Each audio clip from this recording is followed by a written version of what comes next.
Hello ladies and gentlemen, welcome back to day 2 of this tournament. SC2casts.com's first invitational, sponsored and brought to you by SC2casts.com. And this is going to be Group B, Day 2, Game 2, between the Blue Zerg here spawning at the 12 o'clock position, Lalush, and his opponent is going to be the Red Protoss, HuK, spawning at the 6 o'clock position. So cross spawns here on Lost Temple. And Lalush is up 1-0. He did take game 1 with some impressive Hydra Roach, Ling, and Corruptor play. Very nice job expanding all over the map.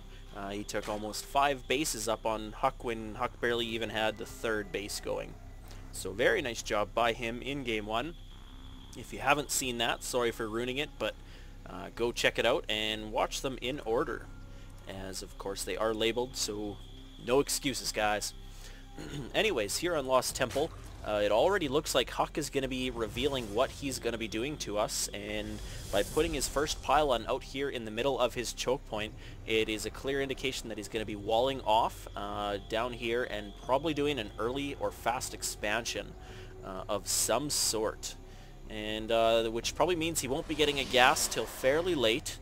We're not likely to see any type of early Void Ray push or any early harassment from him. And Lalush's Overlord has made his way to the 3 o'clock position to see that he's not there, and his drone scout already has passed by the 9 o'clock, so he's already going to know where HuK is and what's going on. Meanwhile, HuK already has his probe in the main base as well, not able to block that early hatchery. Lalush does put up his hatch at around 15 before he even puts up a spawning pool, and his drone is now just getting into HuK's base now. He is going to see that pylon, and oddly enough, we're already at 16 supply, and we still have not seen a gateway. Very unlikely that we're going to see a Nexus come up first, but it looks like Lush is going to be positioning his drone so that he cannot put up that Nexus if he does choose to do so. And it looks like he wants to, but that drone is going to keep him from putting that Nexus down. Very nice job there. The probe is doing some kind of real weird side spin. That kind of looks like he's on a motorbike and he's in the midst of a 90-degree turn. But anyways, second probe comes to join in. You'll probably get that down ASAP. Another fight coming here between a probe and a drone, and it looks like that drone is going to die. So you're looking at the units lost tab. That already is 50 minerals gone for Lalush. And if he loses the second one, that will be another. And oddly enough, he does have his first gas already up and running before he even had any buildings going. And because he wasn't able to put down that Nexus, he chose to throw up a gateway, forge, and another pylon. So that will be welling off. I'm not sure if that is Zergling tight here, and it definitely isn't here. And the Nexus does go down, the drone died, and oddly enough, 400 resources lost. That is a bug, as when this hatchery, for some reason, when it pops, if it's not at full health, it seems like, it will actually count as minerals lost for some reason. But anyways, that is misleading, so don't take that to heart. The gateway is about to finish, the forge is done, and there's a zealot now being chrono boosted out, but it's not going to be out in time, as these Zerglings are going to get into the base here, and they're going straight for the mineral line. And the 2 more joining in, so this could be trouble for HuK, as his zealot is not going to be out in time. Just finishing now. He's gonna, looks like he's gonna stay at the choke point and continue to hold off any other reinforcements.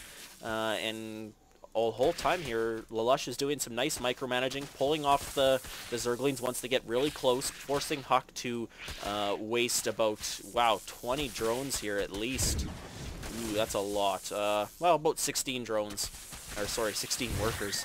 To try to use them to fend off against these Zerglings, but it is not clearly working. He is going to transfer them now down to the base, his natural expansion, while the rest of the workers clean up these Zerglings, and one Zealot coming in to use his Psy Blades, but they aren't needed. Zealot for hire was not needed at all. And it looks like this Cybernetics core is being chrono boosted for the Warp Gate technology, and it is walling off that corner that I said probably wasn't going to be Zergling tight, but it is walled off now, and he is training up a sentry.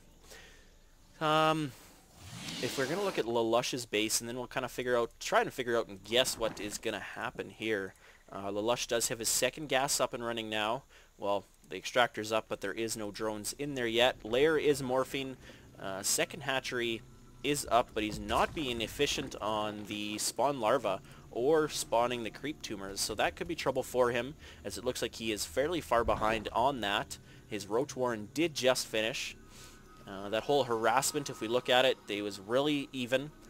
Lalush came out a little bit ahead of that because, of course, all the mining time that HuK did lose. But going back to the production tab, Warp Gate Tech is almost finishing, and we do see a couple extra gateways being thrown up, although if he is on 2 bases, if he's got his income tab above 1,000, which he does, he's going to be able to support more gateways than that. If we do see any more gateways, he's liable to be doing a push, and this is another signature move that you will see with Protoss timing pushes, and that is the ground level 1 upgrades.